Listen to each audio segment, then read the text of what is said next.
Good evening, everybody, and welcome to another edition of Brian Plays. We're going to be playing a classic for Nintendo, the original Metroid for the NES. This game came out first in Japan on the Famicom Disk System in August 6, 1986, and wouldn't come to America until over a year later on August 15th, 1987.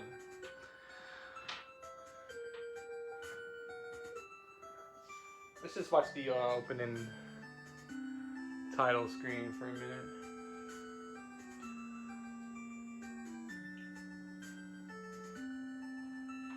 Kind of rare that a legendary series has a typo error on the planet Zebes.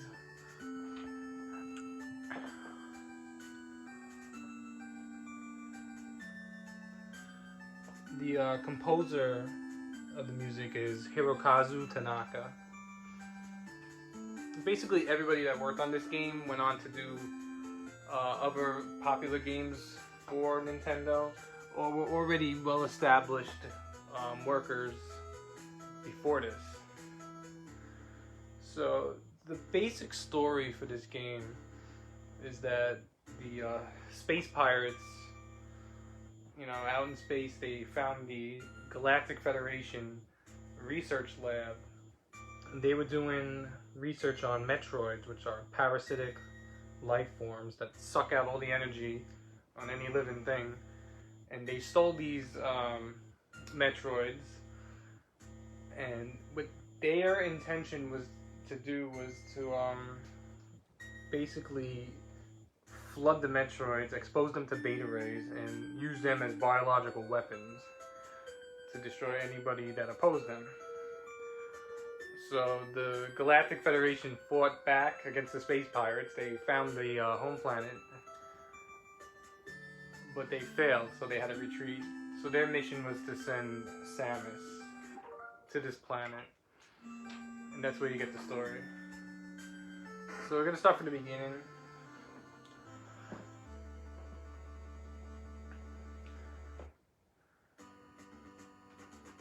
And it's your basic action-adventure game. What's unique about this game is that it combined two hits for Nintendo, Mario Brothers and The Legend of Zelda. Mario Brothers had its quick action platforming, but linear style of play. And Legend of Zelda wasn't a platformer, but it was non-linear. It involved exploration, collecting items to improve your character, and whatnot. This game was a combination of both. Shigeru Miyamoto and Nintendo, what they wanted was a darker action-adventure game, preferably set in space. So Miyamoto wasn't really involved with this. There was a worker for Nintendo named Gunpei Yokoi, and he was with the company for years, since 1965. And this was before Nintendo really was operating with coin-operated devices and video games. They had all sorts of products out, like card games. They had like a love meter. Just interesting inventions for kids. But eventually, Yokoi, he came up with the Game & Watch handheld for Nintendo, and he did work on a lot of the arcade classics like Donkey Kong and Donkey Kong Jr. So he was pretty much partnered with Yoshio Sakamoto, who just started working with the company in 1982.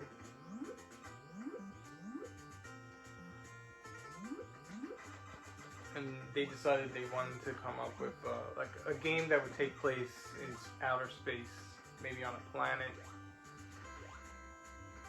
And their original idea was to call the game Space Hunters. And even in the manual, when they refer to the enemies as the Space Hunters,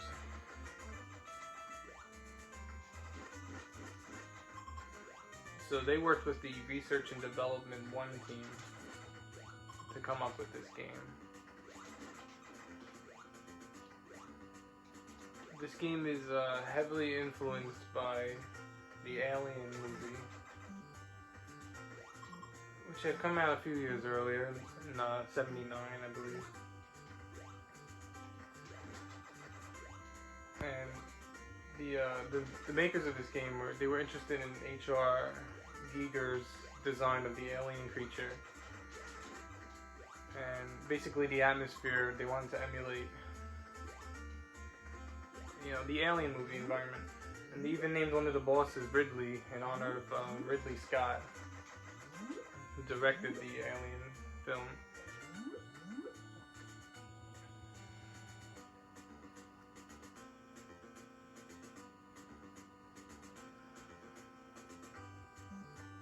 So it was interesting earlier that you saw me, I started the game and I went left.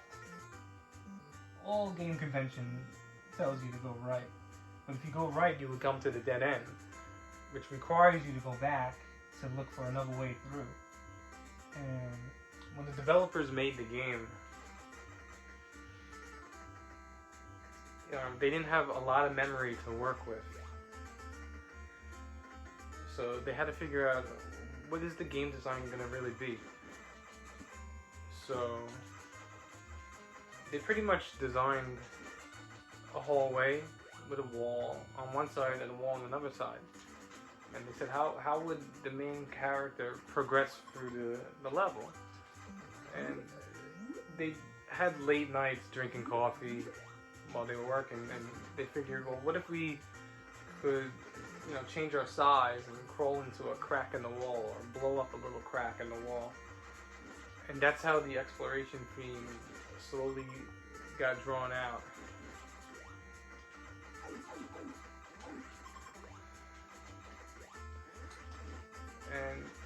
And the makers of this game were very ambitious too. I mean, Yokoi, he was responsible for a lot of inventions. Nothing groundbreaking, but things that you could use to enhance the way you play. He invented the D-pad, which is just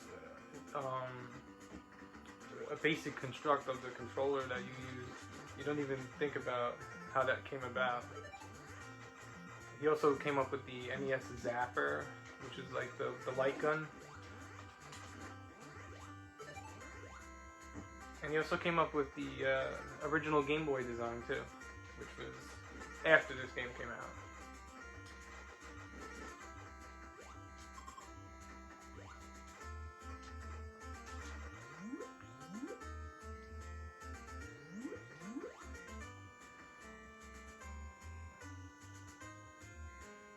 Now, people that have played more recent games, they might not appreciate this game as much. And that's for the simple fact that there's no map. The areas look similar. I mean, the game encouraged you to make your own maps if you really wanted to put in the effort. This game required a lot of memory and planning out. Because you go to an area that's new, so that you want to explore, but you realize you don't have enough items, so you'll get wiped out.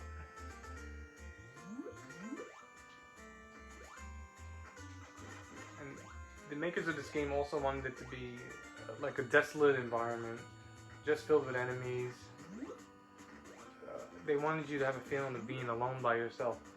You won't find any any character in this game that's a friend. Everything is an enemy.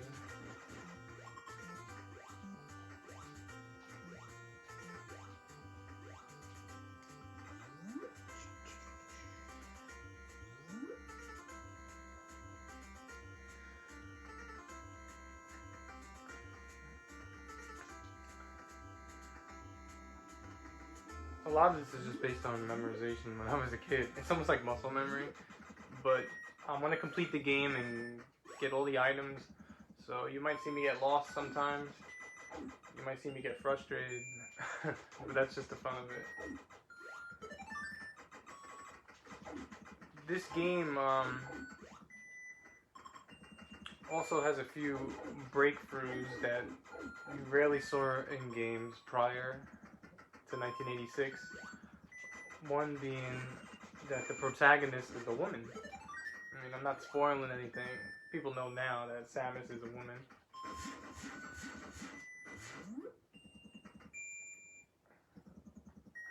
This is the long beam. See how far my beam goes? It barely travels anywhere. This will increase the length.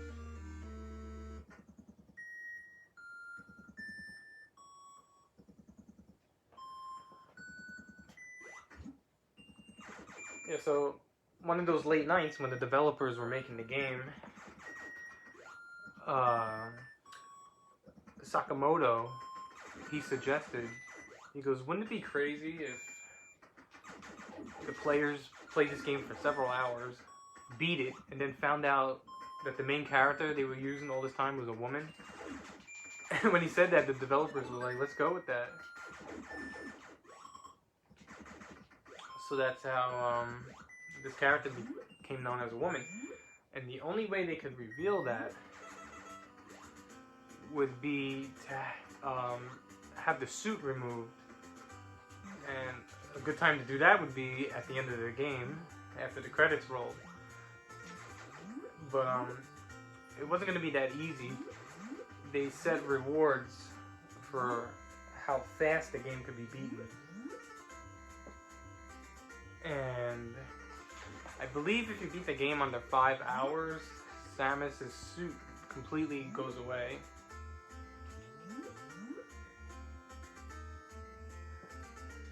And back then, that was crazy, to have different endings to a game based on time completed. But that's what this game did. And it kind of spawned the notion of speed running through games. Could a player beat a game with new records and possibly unlock new endings?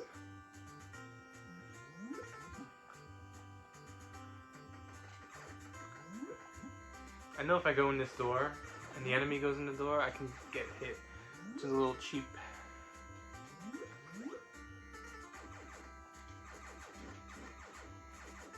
So that's what they did. And another thing about the game is that it's called Metroid. It's not named after the main character. Kind of like the Legend of Zelda. For a while, I thought that Zelda was the character I was controlling. That was Link. Just like many people that first played this, they thought that that was Metroid you were controlling. But Metroid are those parasites that you see at the end that suck all the energy out.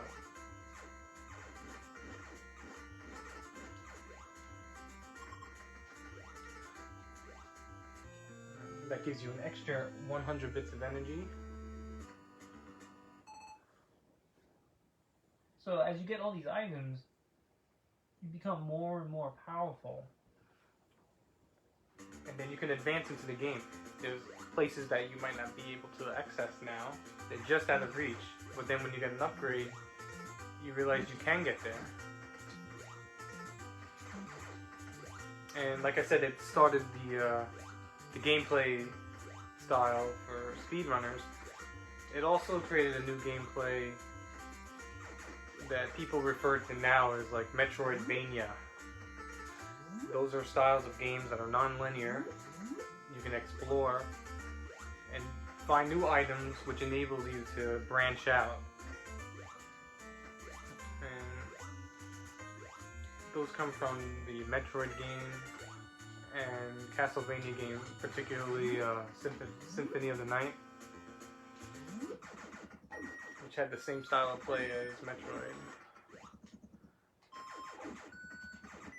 Games that fit that genre to me, are fun to play.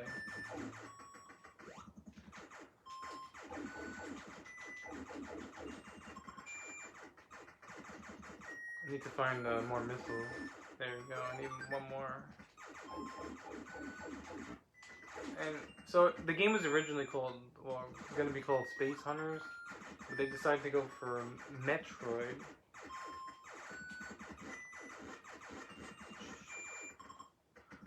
I still need a missile. I might have to go back. Oh, let's see. And Metroid is a portmanteau of the words Metro, as in the subway, and Android. And the way you travel through the game, it is like a subway.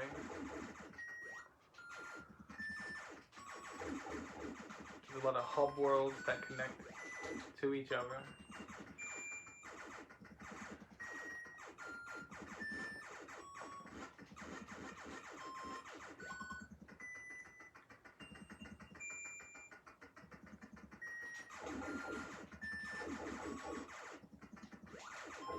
And one of the character designers, he was a big fan of soccer. So when they wanted to name the protagonist, he said, why don't we name it after Pele? And he believed Pele's name was Samus Arantes. And he was actually wrong about it. Pele's real name is Edson Arantes. But he didn't realize till afterwards, and then they said, well, Samus Aran kind of sounds good, so they ended up keeping that character with that name. It was kind of based on a mistake. Where are the missiles? I just need a missile.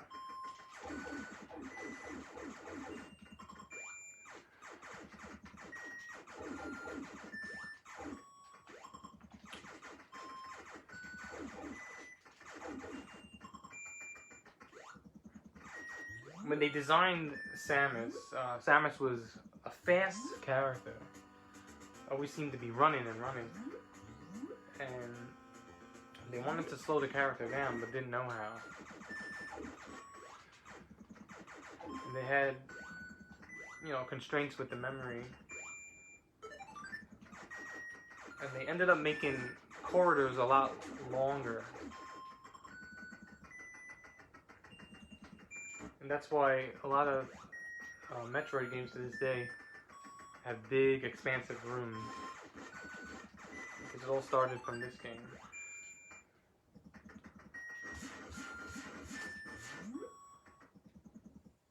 I guess that makes sense. You don't want to have a room that's just this big every time. And these are the bombs.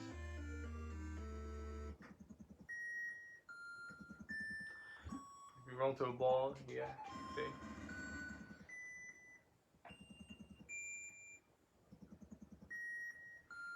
This music is a perfect example of the atmospheric, the creepiness, and the isolated feeling that the developers wanted you to have while playing.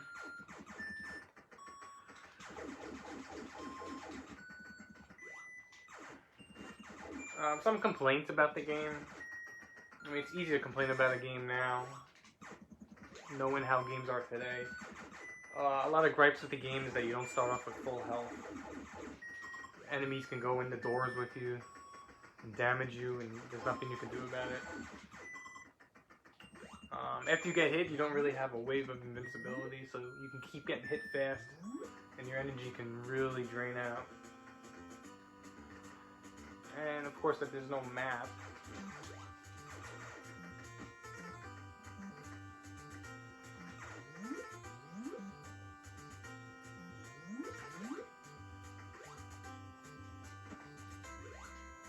and the difficulty really does ramp up as you get deeper into the game.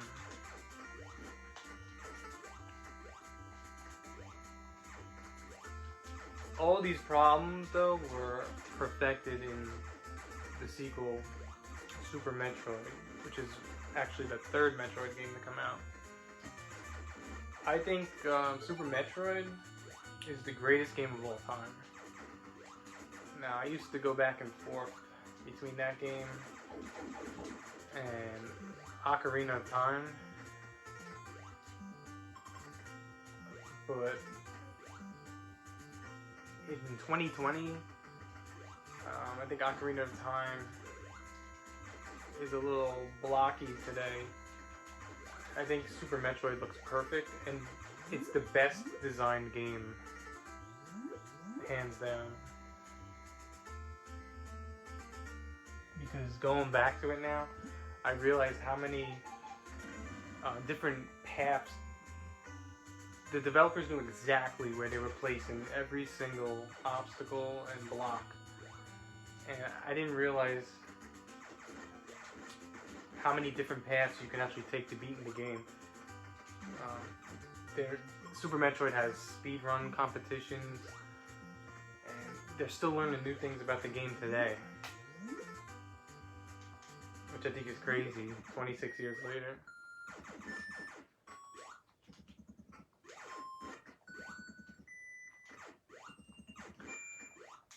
Sometimes when there's a lot of enemies at once on the screen, you get a lot of lag, which is common for NES games at the time.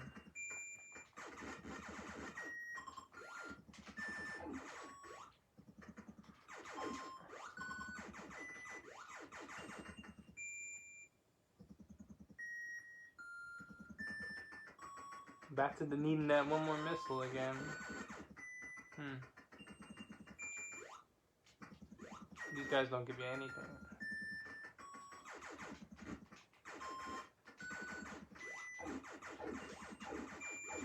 The enemies in this game do take a lot of health away too. But soon I'll get a Varia suit, which I think cuts damage in half.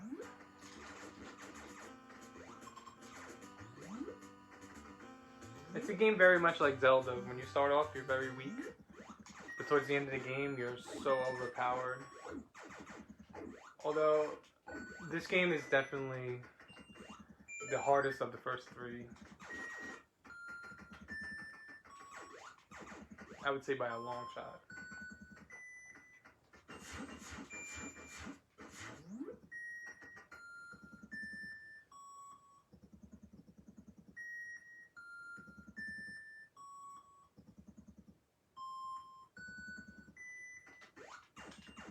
And that's the ice beam.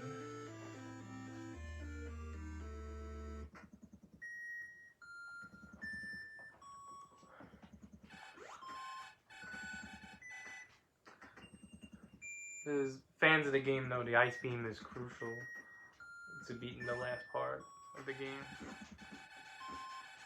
In all three of the originals.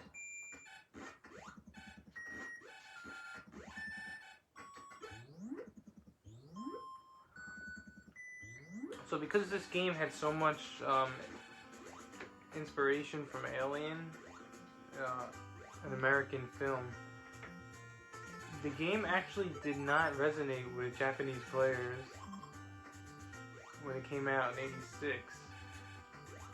I mean, it didn't sell as well. And a year later, when it came to America, it sold much better. And because of that, when they made the sequel on the Game Boy, they released it in America first.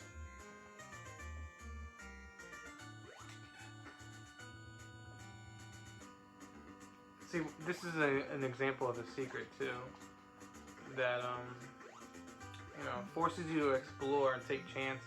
Like, who in their right mind would know that you can blow that up and go through the lava or the quicksand? It just, players back then really had to figure it out by themselves. You didn't have the internet, you didn't have walkthroughs online. Finally, there we go. And I think that makes the game rewarding. I mean, you can spend hours looking for a block to blow up and then find an item in there that's going to help you down the road.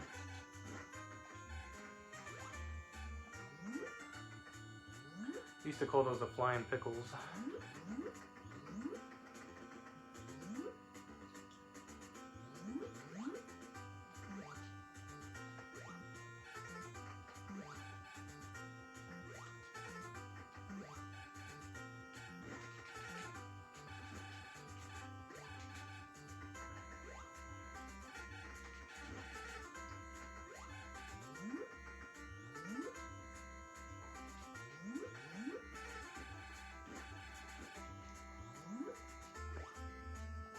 I think I should go up now. I want to find a green room.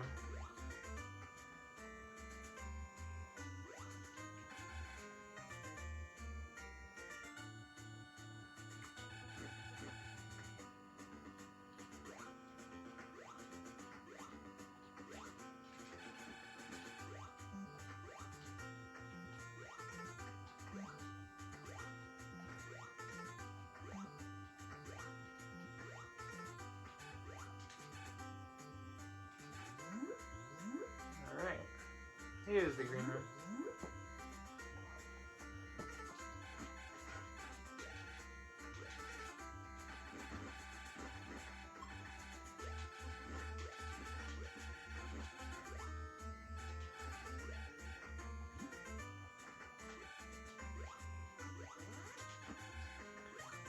These are perfect examples of places where you could farm for supplies. And this is a game where you're going to have to do that a lot. Repeatedly kill enemies to get health and missiles. It's just part of the game. That's why it's important not to die, too. Because if you die, you only start off with 30 health, I believe.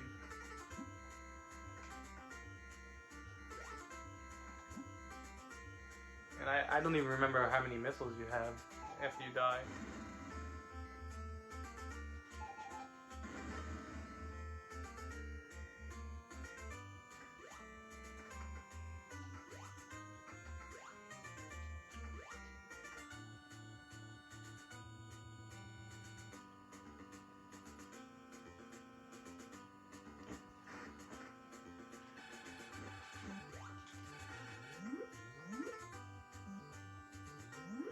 Alright, so I think we have a secret up here.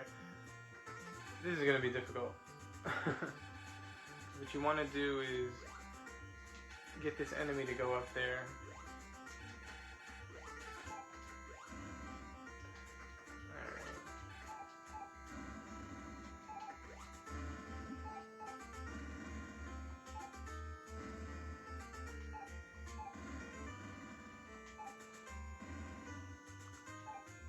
The game requires an enormous amount of patience too, sometimes.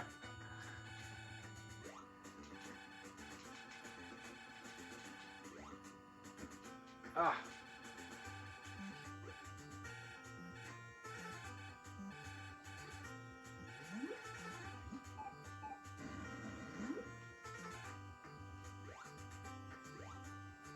Well, I don't know how that's gonna work out now.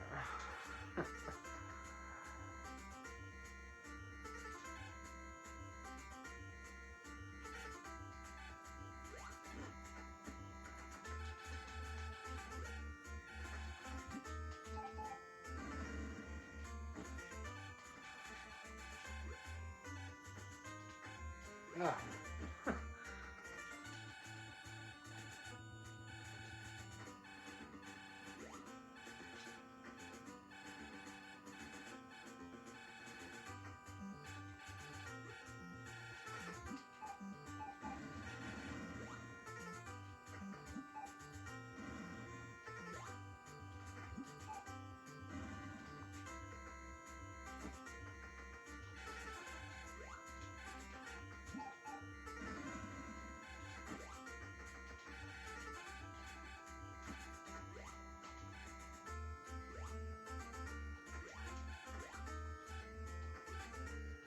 I hope I don't lose him up there now.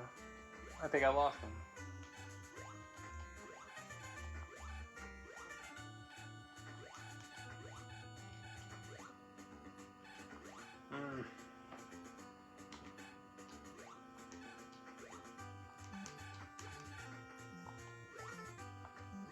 Oh, he's still there. Alright. So you get this enemy up there.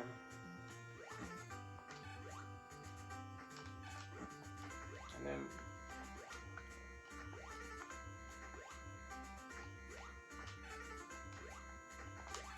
there you go. Make a platform and now you can get in here.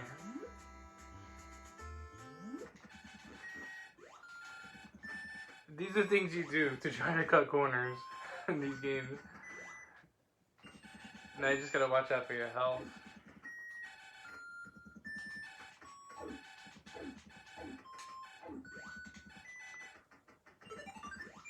Alright.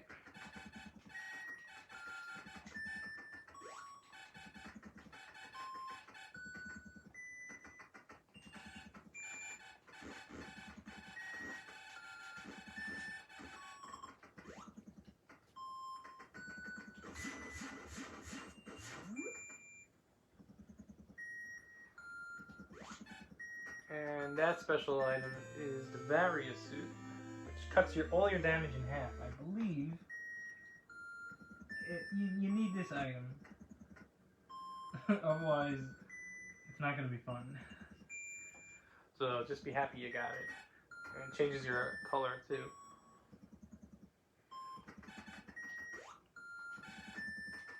So your suit looks exactly the same.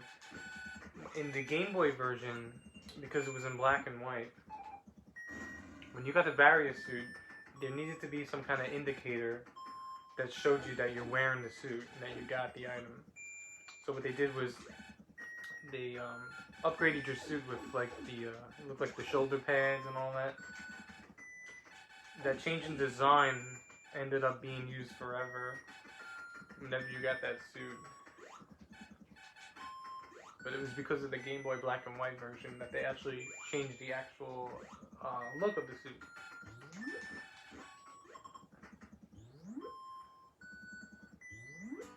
Alright, now I want to get a couple more items.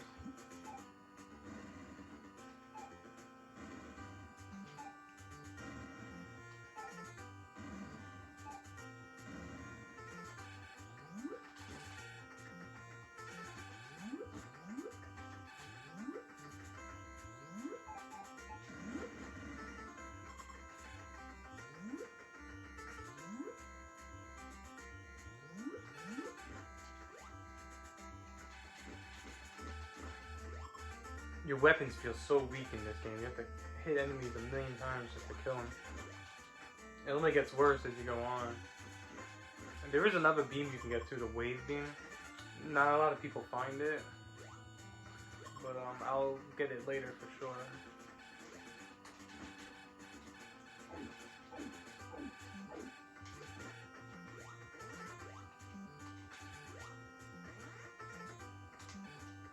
Well, that would be how you get that.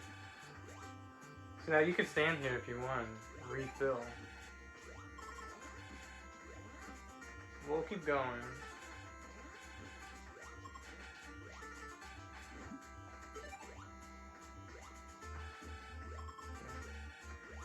This is a much needed extra missile pack.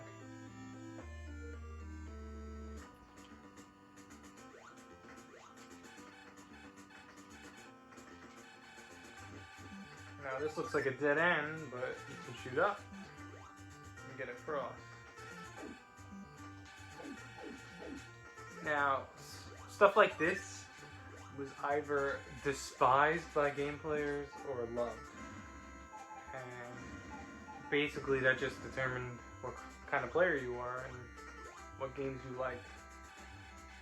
Some people like a more straightforward approach like the Mario games, and nothing that's cryptic.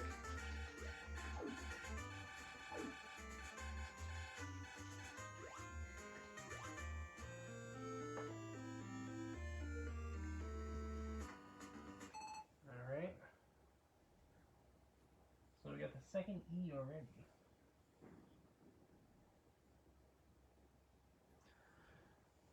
I can hear fireworks outside. I was trying to wonder what that noise was.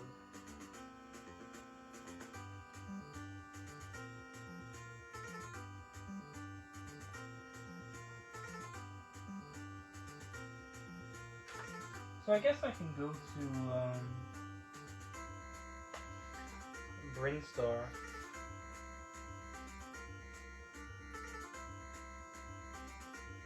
Or I'm in Brinstar now, but the lower depths of Brinstar. I guess I'll continue going this way. It's hard remembering where everything is.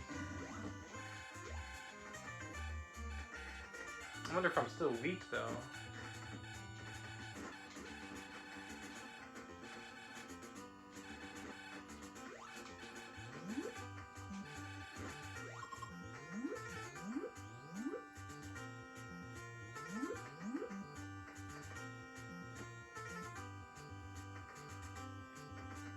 Now, since in Japan this was on the family disc system,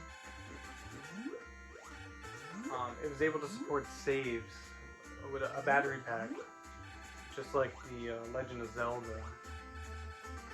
But unfortunately, making this on the cartridge for the NES, it could not support that at the time. So they used a password system instead.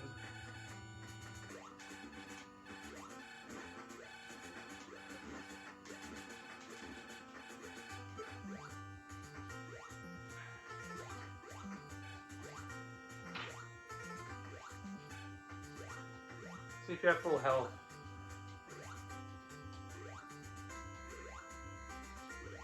Wow.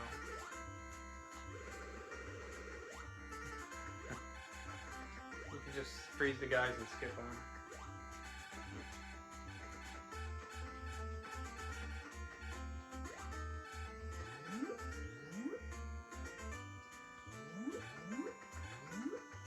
Now we're basically heading back to the beginning of the game.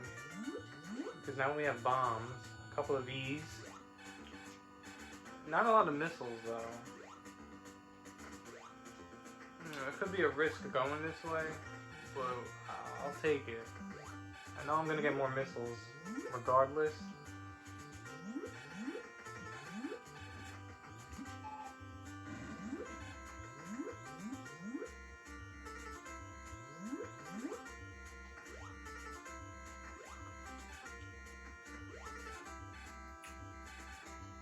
I'm not gonna have a whole history lesson on this series. You know, I'd rather just focus on the game that I'm playing, but it was interesting. There were really 3 games in my life growing up of Metroid. I had this game since I was a baby, and I probably started playing it when I could sit up.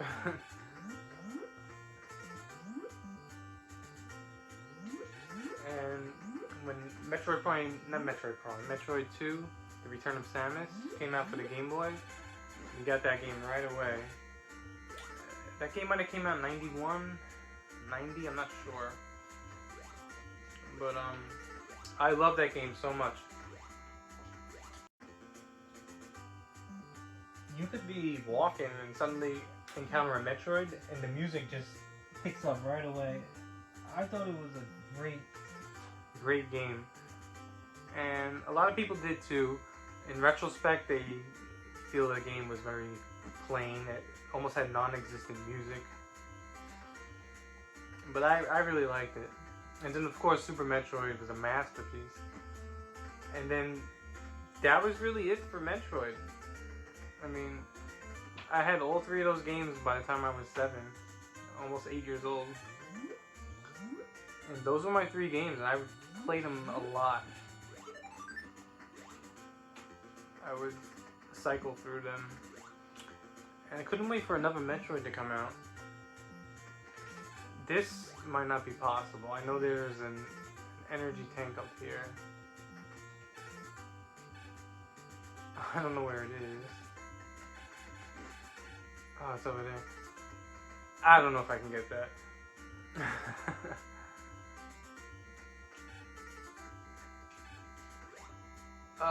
Doesn't that suck? I guess I would need high jump boots. And I don't think I can reach it even if I did that. Oh, we'll try. Oh, that's a shame. We'll get it later, but hey, why not try it a little bit? I don't mind trying.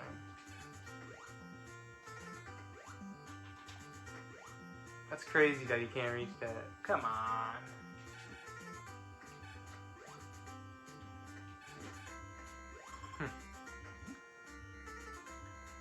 But you know, I figured the next logical game would be a Metroid game for the Nintendo 64. Oh yeah, there you go. That's perfect. Alright. But it never came out. There was never a Metroid game for 64, and it was the 3D graphics. They didn't know how to make it. I mean, Mario translated into 3D. How would Metroid do it, though? And then Yokoi, he died in a car accident in '97, and you know, it just never happened. So I never got to have a Metroid game until the next system came out, the GameCube. And I was really skeptical when they said it was going to be a first-person shooter like Doom. But that game now, the Metroid Prime, that's another, it's a classic now. I mean, it's almost 20 years old, the game. Which is hard to believe. Listen to the music of this place.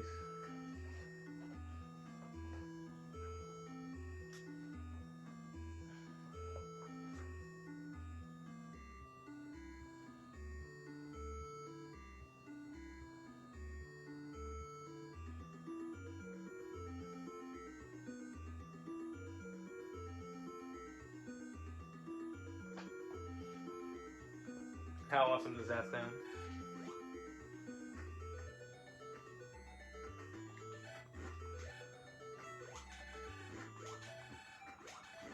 Yeah, but Metroid Prime was... I'm always gonna like Super Metroid better, but... I mean, they stand side by side as fantastic games. Alright, here's where the difficulty is gonna kill you and drive you insane. I think it's better off if I just freeze him.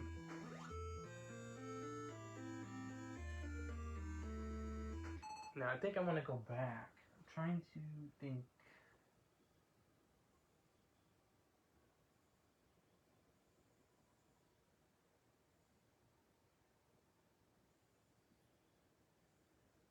Yeah, I think it pays to go back. Now, I think if I continue that way, there'll be a bunch of corridors and they have absolutely nothing in them.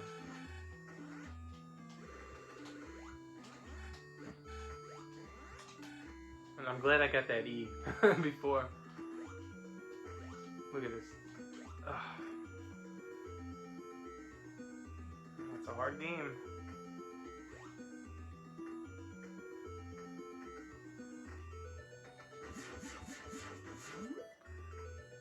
This area is like a maze too. This is where you start getting a little confused on where to go.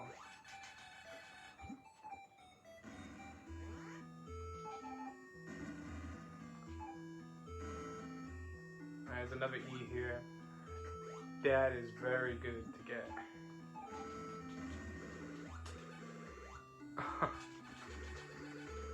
If I can get out of here alive. Alright.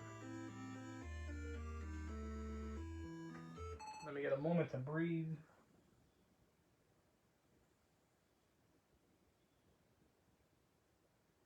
Yeah, what I want to do is I want to get back. You want to explore the first four, I guess you could call them quadrants, as soon as you get out of the elevator. We're doing good on health, but you want to keep your health up. You don't want to get lazy. It's very easy to go for the same corridors and just mail it in, you know, and take the damage, and that's that. I forget how to get out of here. Can I bomb this?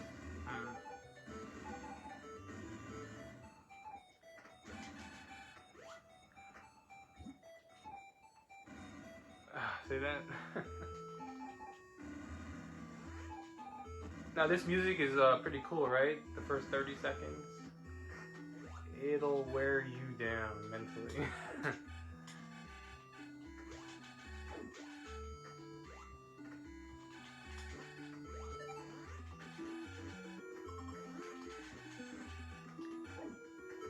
This is another example of farming, or as I like to call it, let's fill my shit up, please.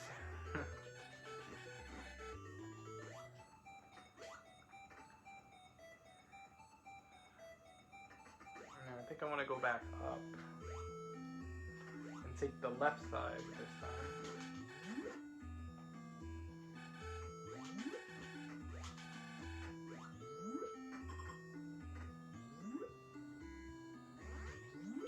type of rooms that really drive you nuts.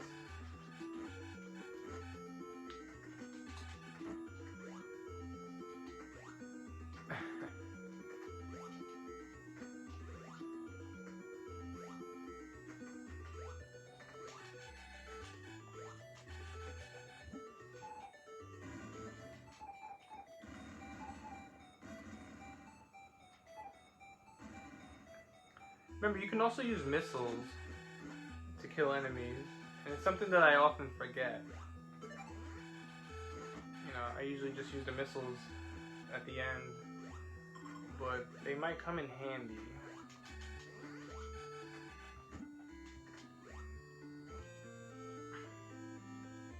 And I believe I have to continue going this way too. I always like to pause when I'm done just to catch my breath.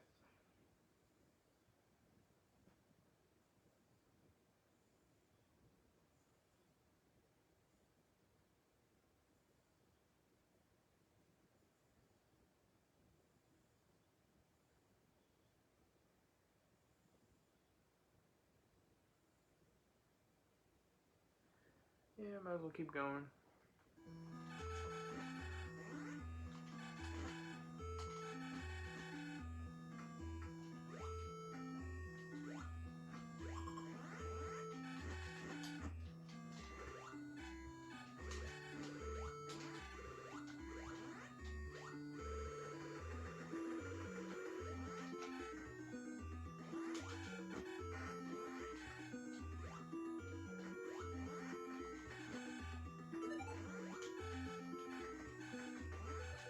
These are the safer ones to attack.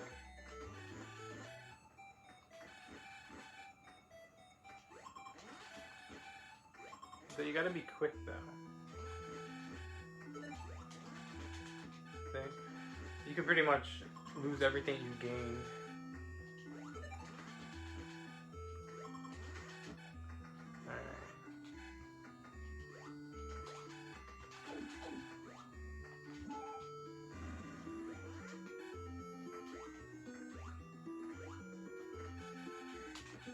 Here's another problem over here.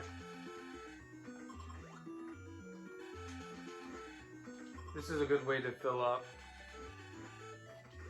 If you're right up on top of them, and you'll probably get hurt.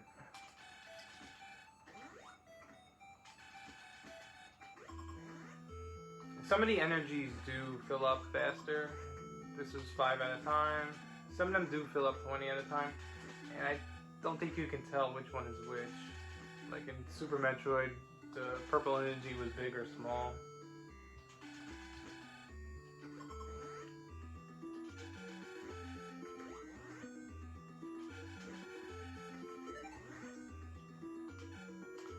It's good to freeze them before you enter the doorway, otherwise you will get hit while you're in the door.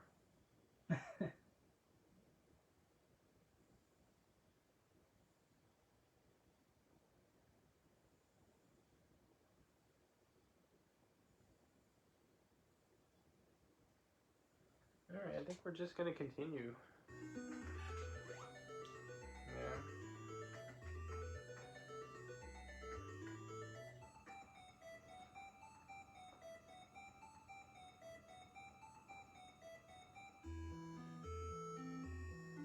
Now if you go in this doorway, remember there was 4 quadrants, upper left, upper right, lower right, bottom left. This would lead to the bottom left again. So I don't see a reason why I should go into it. Obviously there's a secret down here. Right there.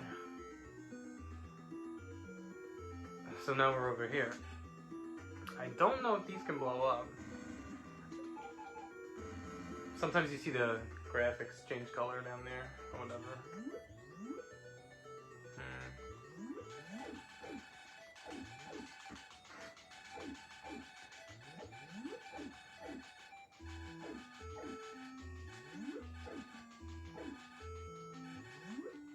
And these guys just take forever to destroy.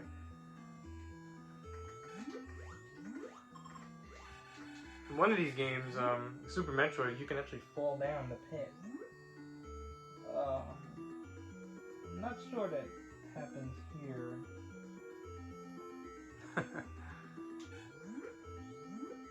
Although I think you can blow that up.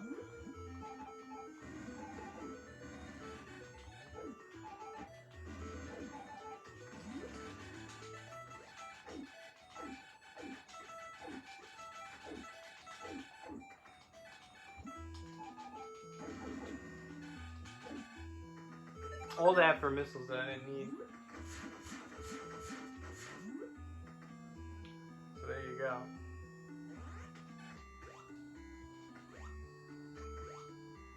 Alright, more missiles, that's good.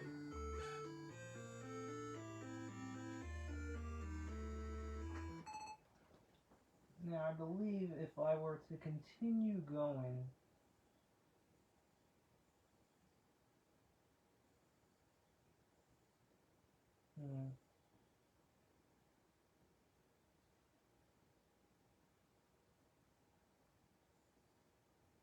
Yeah, I would have to keep going, right?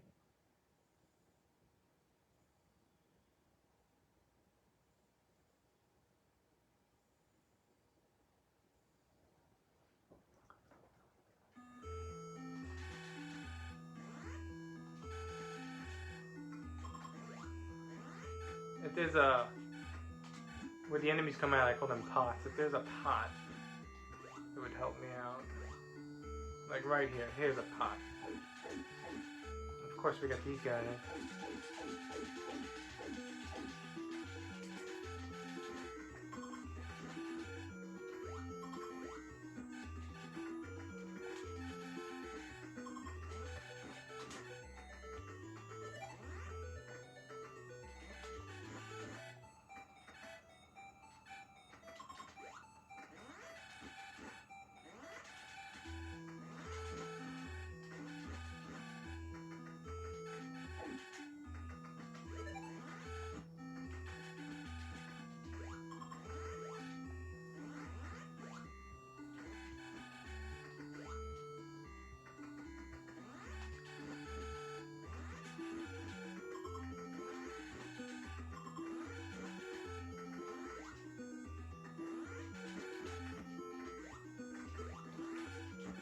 Alright, let's try to protect ourselves here.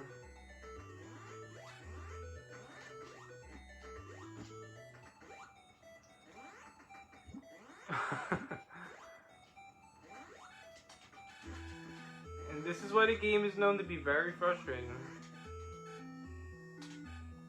That's what you gotta do when you go in the doorway. I mean, it is frustrating.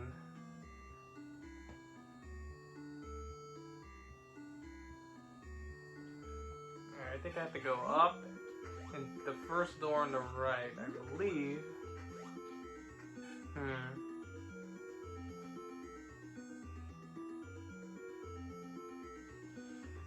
Yeah, I gotta go up more.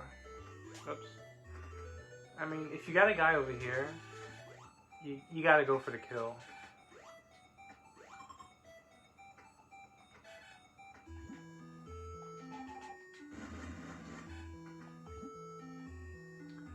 I remember spending so long trying to get up over this and into that door, and then I realized I could enter the door from the other side, another way.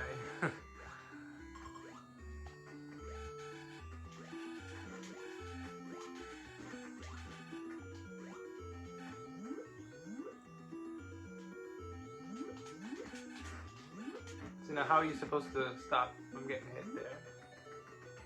Right?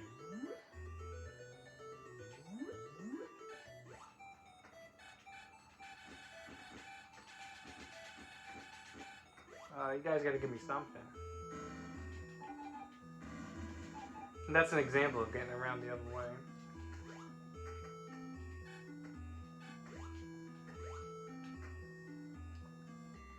Now, if you didn't have this ice beam, there's other ways to get around, but you have to figure it out. You're never stuck though.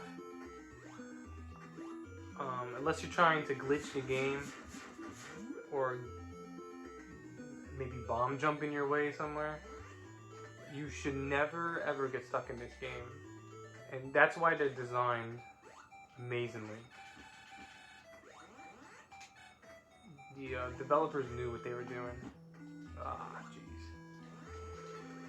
Uh-oh.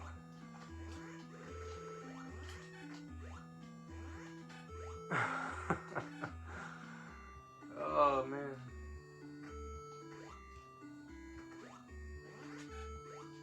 See, what's frustrating about this is that you could be going the wrong way, and you can't afford to lose life.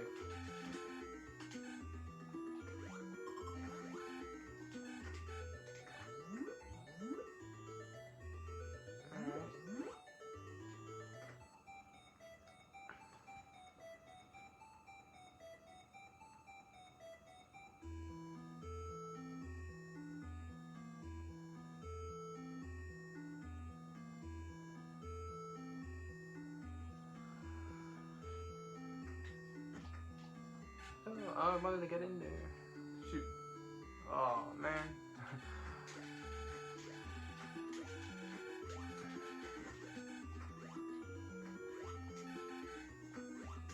I really wanted to get into that doorway. See, this is tricky too because you can get hurt.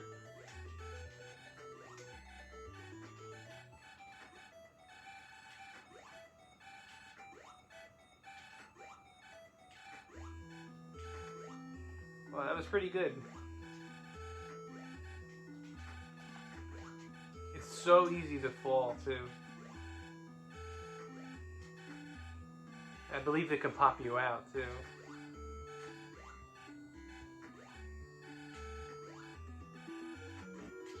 See. That's what I mean.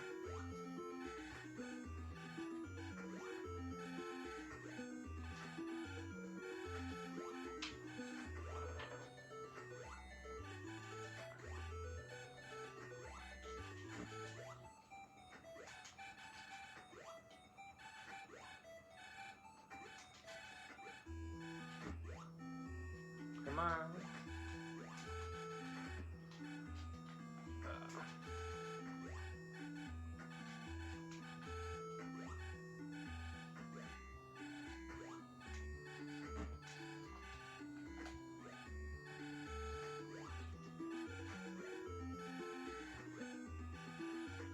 And if you play, oh jeez, if you play Super Metroid, I mean, they really fixed every single problem you can come across in this game.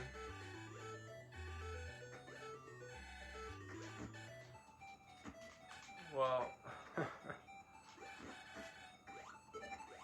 that really set me back.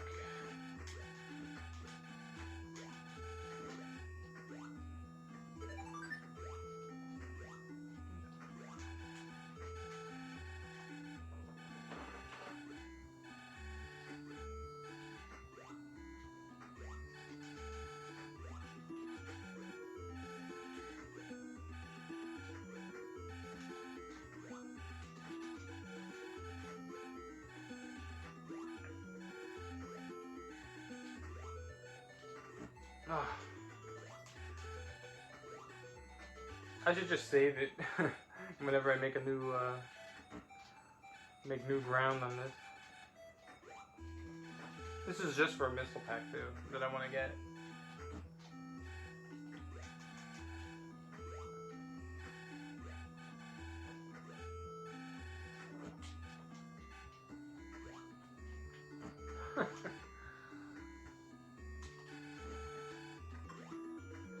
Well, let's see, what should I do?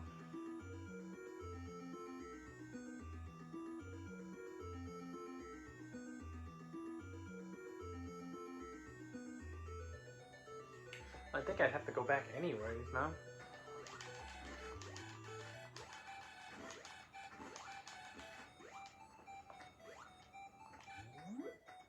Or should I continue or what?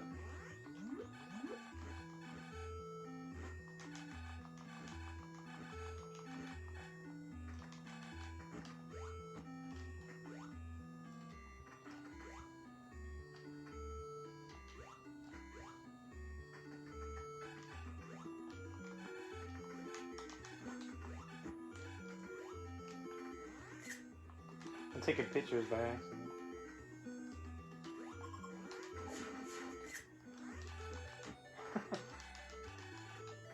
Alright, what I'm gonna have to do here is farm up.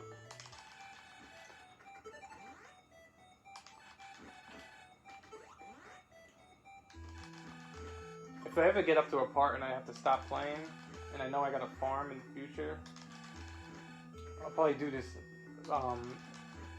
without being live and then come back. Because we're gonna do this till we get full health.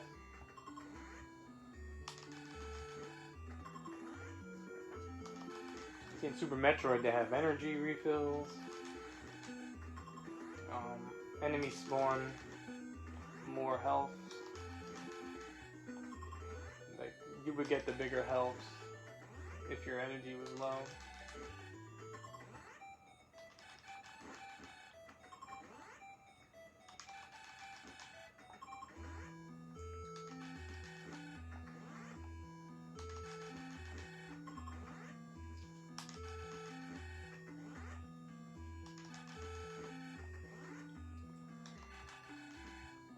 Now this is one reason you do not want to die, because imagine starting off at 30 health.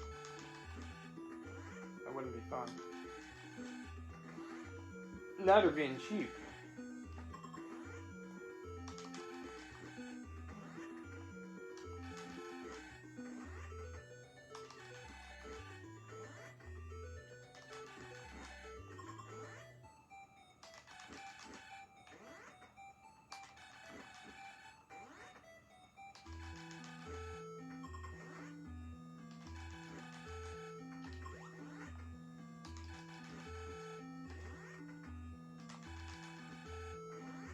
Now, if I didn't have the various suit, you would be eaten alive. It's like going outside in Florida at sundown on your lawn. You go outside for 5 minutes, you'll have about 30 mosquito bites on you.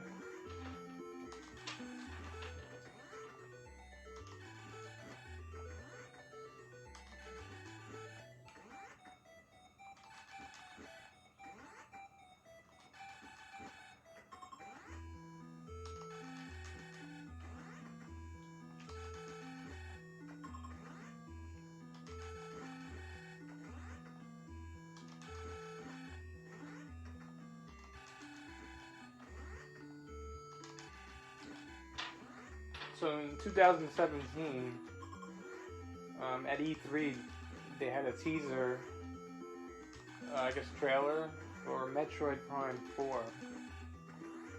But I don't know the specifics, but they gave the game to a new company to design, and Nintendo did not like how it was looking. So I don't know if they fired that company, or if they just brought in Retro Studios, the company that made the Metroid Prime series. I believe they hired them back to fix up the game. So I don't know if we're getting Metroid Prime 4 anytime before 2022. Because one thing about Metroid is they make sure the quality of their games is top notch. You know, the big three really are Mario, Zelda, and Metroid.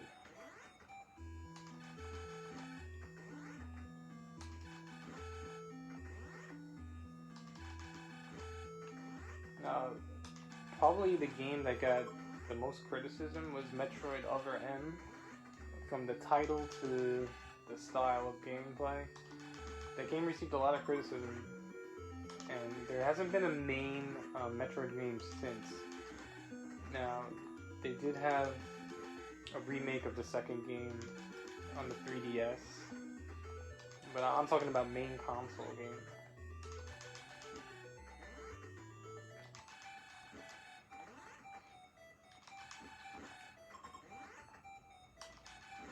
So you know that Nintendo really wants to get the next Metroid game correct. And they want to please the fans.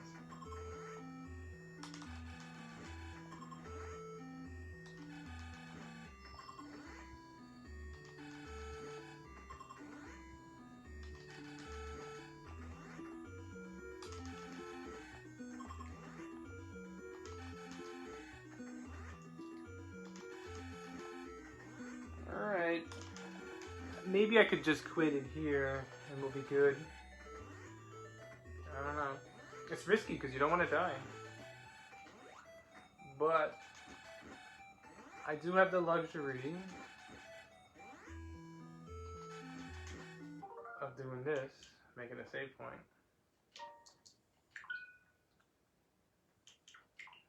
And whether you see that as cheap or not, I consider it a reward for being a game player for over 30 years. Here's another place you can farm too. You know, these guys might have farmed better. I don't know if the yellow, the color means... Yeah, this is faster. Oh well. You learn new things.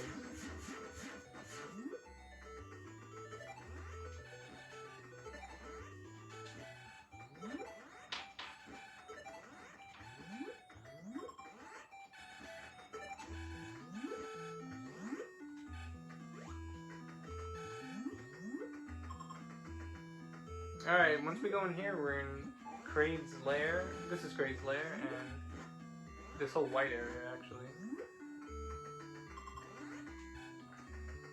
Alright, so here we go. Let's see what happens. He's a tough one.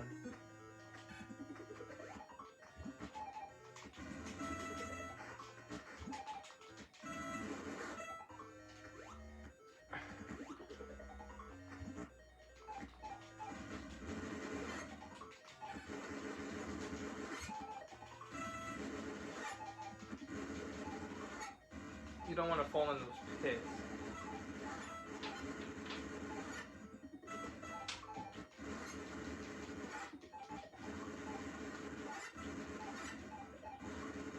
I don't know why they call him Kraid. If I can find out, maybe I'll... Oh, that was easy, wasn't it? You do get a lot of missiles. I don't know how many I had. I think I had 25, so you get 75 missiles for killing him. And you also get... this ridiculous E.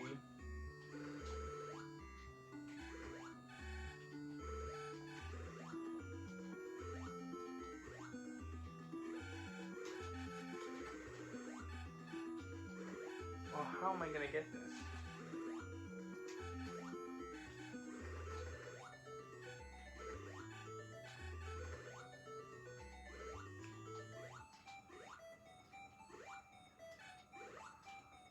Hold on.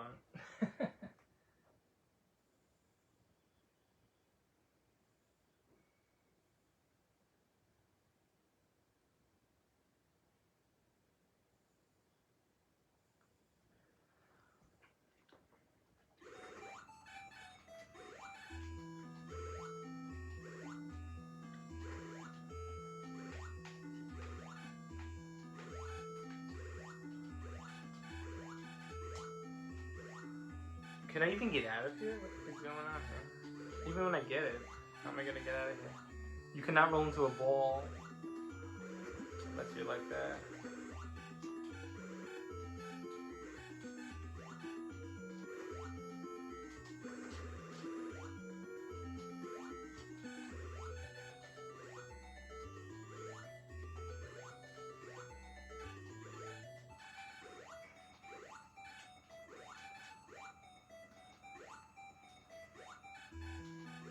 I might be stuck here.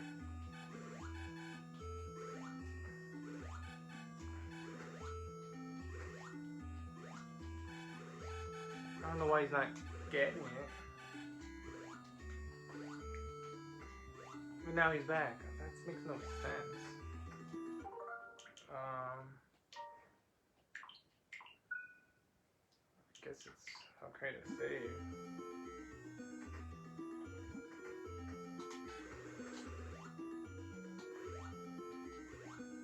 I'd like to know how I got out of there suddenly after I was jumping for a long time.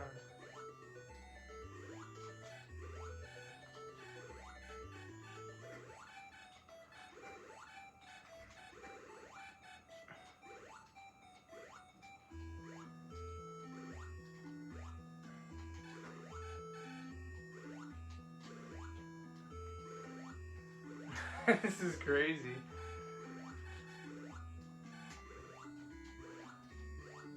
boss. I could have fought a bunch of Kraids at once. He does not get out. Or we should say she.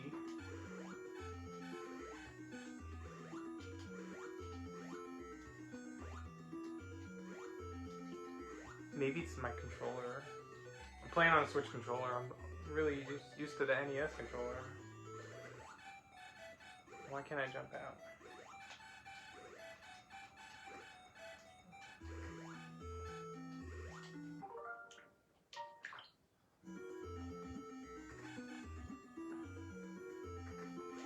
I wish I can break the block and roll into it.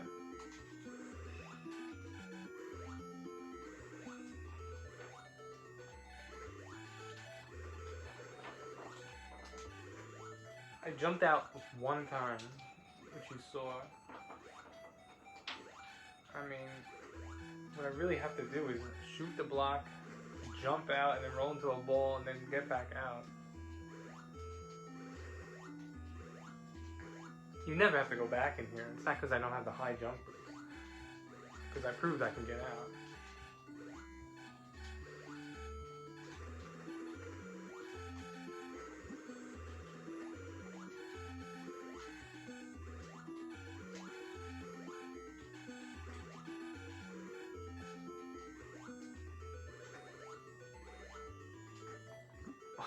How does that happen? How does he get out? I'm not doing anything different. I'm jumping at the height too. I mean...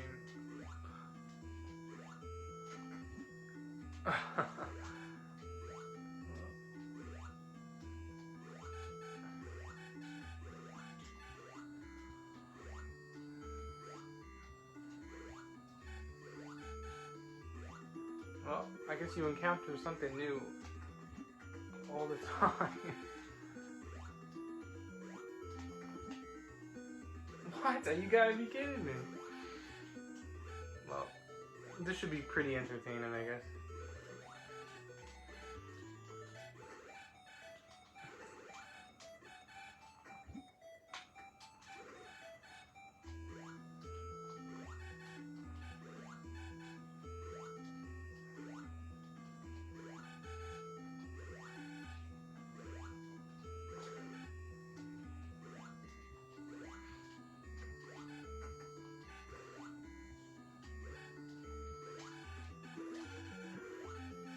You don't even have to be a ball, too.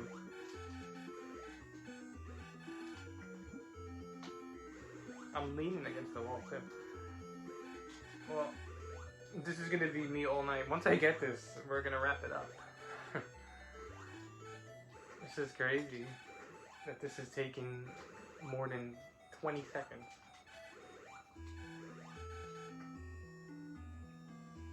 It just doesn't make sense.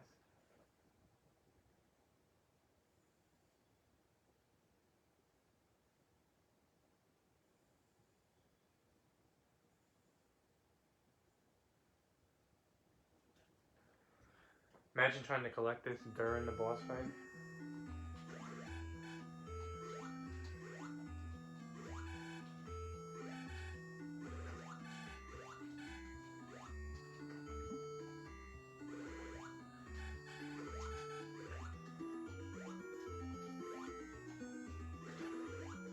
Even Super Metroid fixed this problem.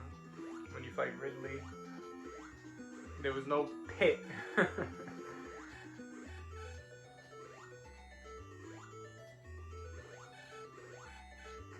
Wow.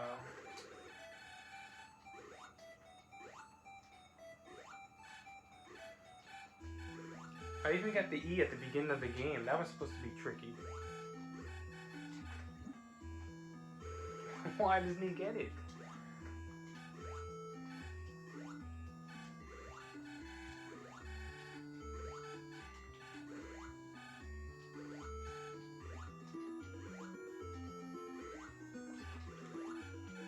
I'm lucky that the lava hurts me, but not a lot.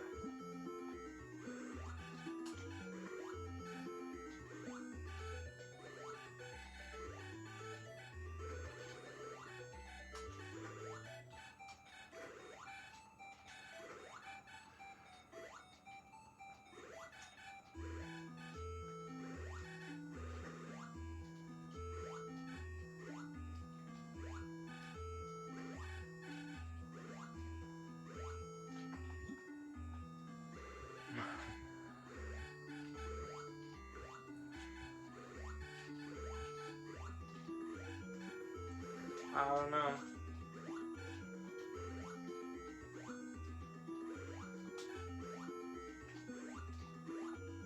Sometimes I just have no explanation for something.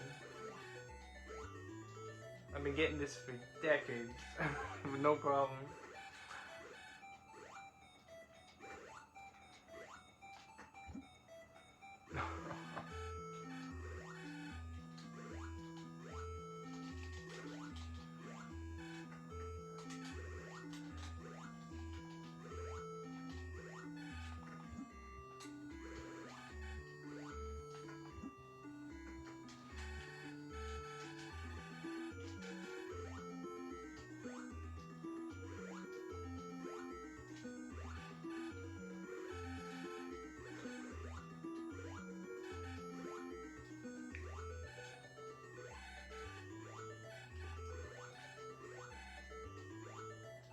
This is gonna give me nightmares.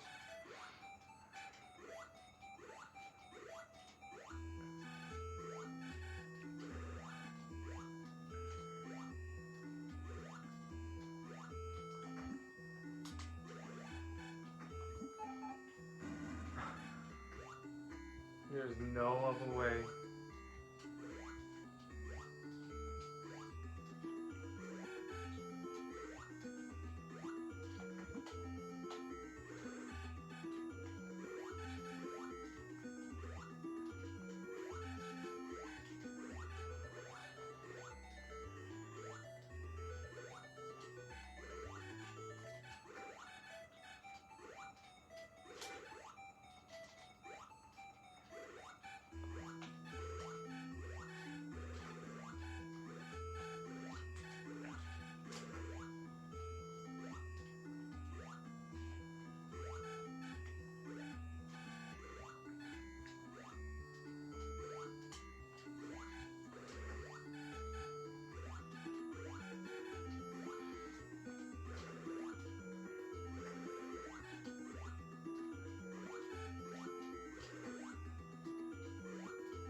Oh, this game is legendary, but I think I just found the most frustrating thing about it.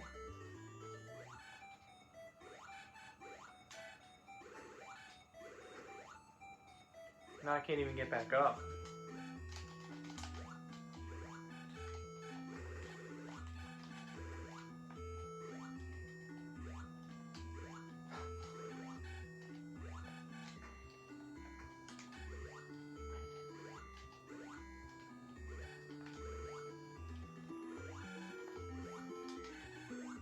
I mean, it's quicksand, and you have to jump at the top of it. I mean, I dealt with this many, many times.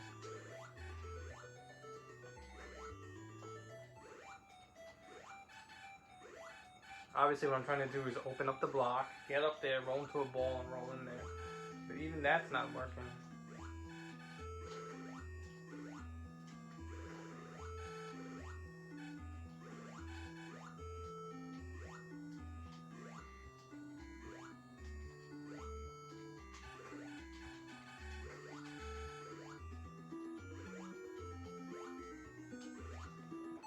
My finger's gonna fall off.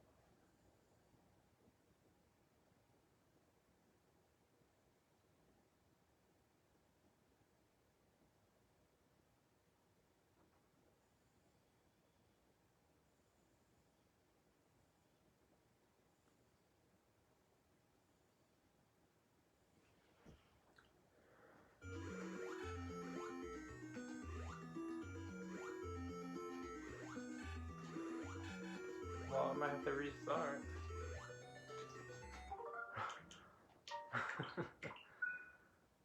Okay. That's alright. Oh, so it looks like I'm not gonna have time. Lovely, lovely, lovely. I thought I got up there pretty fast.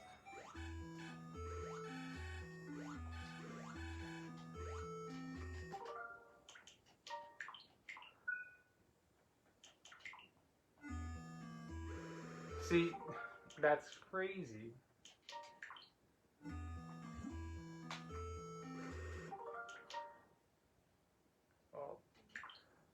This is going in the bloopers reel. You're supposed to hug the wall.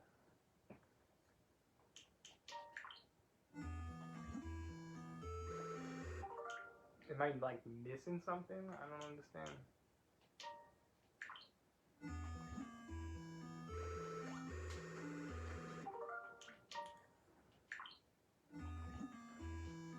Is it because I cheated the system?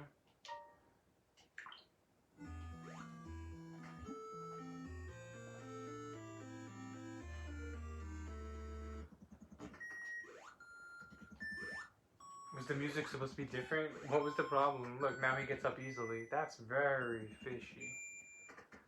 I don't know.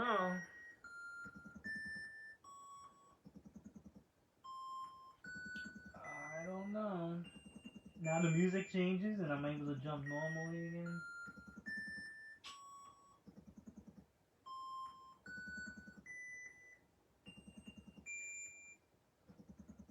I don't know, that's a bit crazy.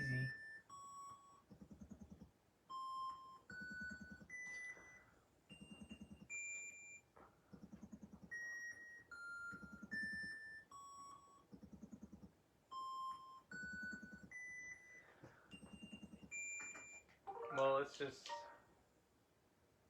save what we did, right? Now, we'll see how far we can get. We're basically getting out of Kraid's lair.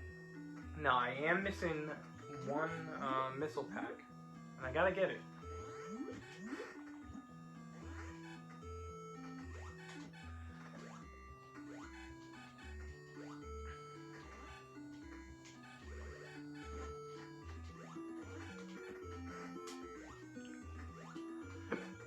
Alright.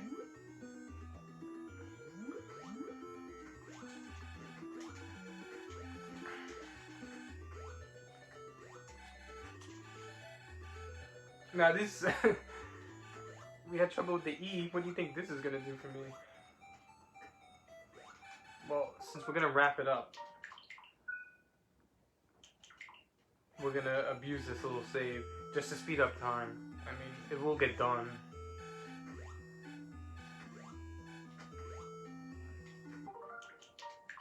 But there's no reason why I can't do this.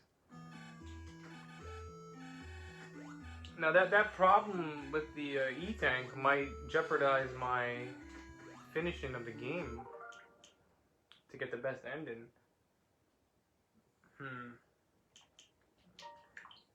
If that's the case, I'll just take a screenshot of what Samus looks like with the best ending, and I'll do it anyways.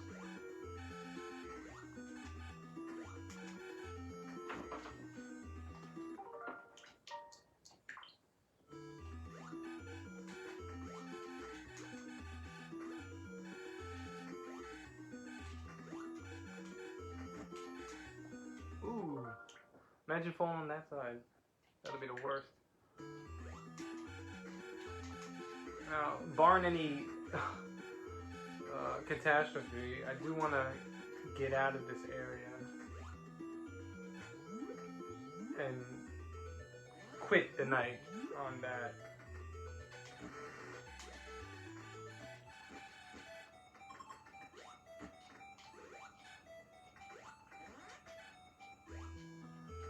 Alright.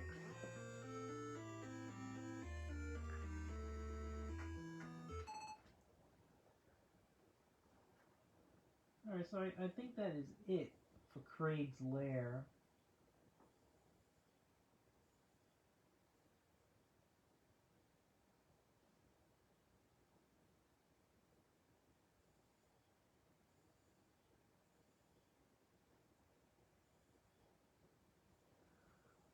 So basically, I'm just gonna get out of here.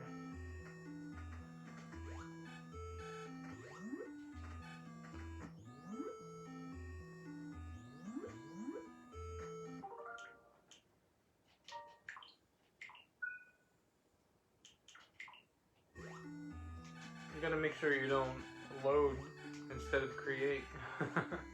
Then you're in big trouble. Alright. I thought that would give me more problems, to be honest with you. Well, Don't want to jinx ourselves yet. Did you see that? It was going clockwise and then counterclockwise. Just to try to mess me up.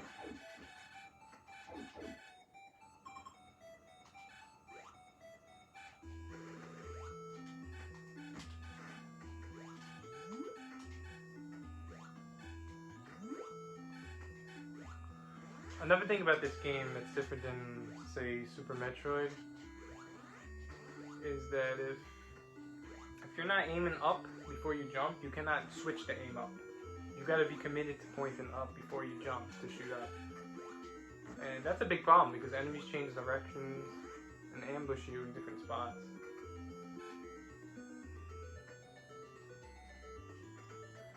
Now, I think I can get there on the other side. Wow, how long did I have trouble? It was absolutely ridiculous what happened before. I was doing that for at least 10 minutes.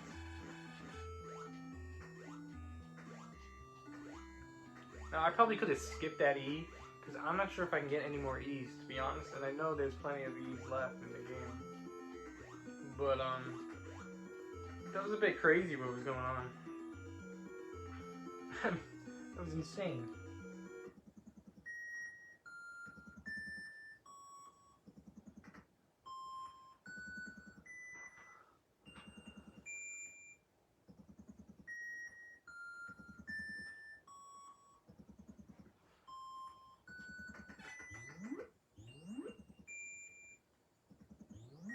Alright, so what we'll do here is get our ways to a new area. I think once I get to that area, I will stop.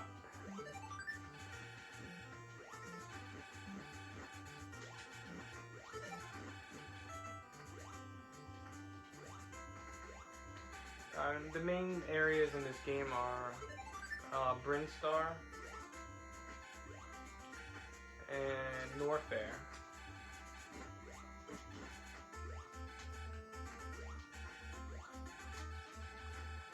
I think where we just were now was the Brinstar Depths.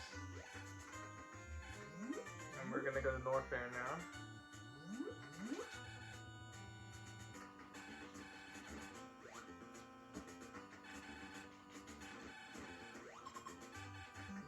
Now what sucked when the NES version had the password system is the only way to get a password is to die. And when you die, you know, you have to get your health back. Back then, you know, NES, those games would mess up on you. And if your game messed up or was starting to glitch out, usually it was a sign to die on purpose. So you can get your password before the game messed up. I can't tell you how many times that's happened to me.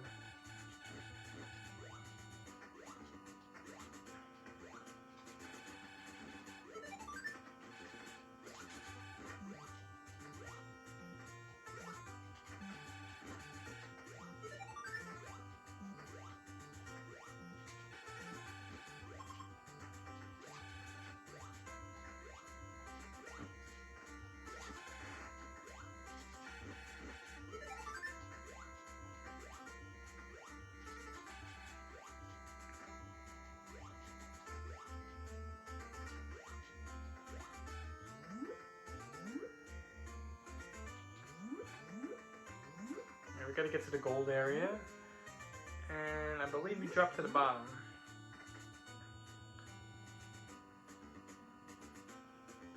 See, most people, you know, when they go this way, they get their first missile expansion. Then they'll go up, back up in the blue area to get the long beam. But then they go back this way and head to Norfair. You know, it's a path you could take if you want. But, I always believed that Kraid was meant to die first. Because Ridley is like the space pirate leader. I don't think Kraid was ever really considered that.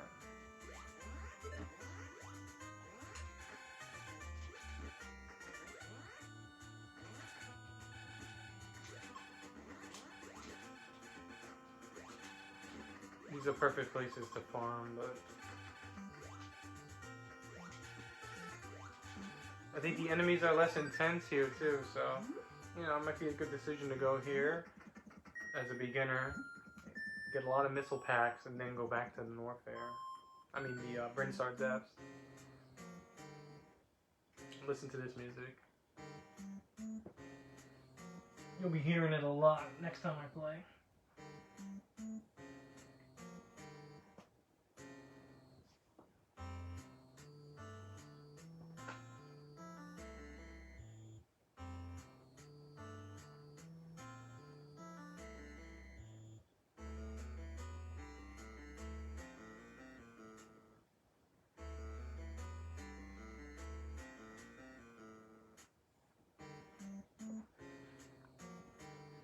Alright, so we're gonna call it quits here. And I hope you enjoyed watching this video. It's a classic game. And you're gonna get to see it 100% all the way through. So have a great night. Thank you very much. And I'll see you next time.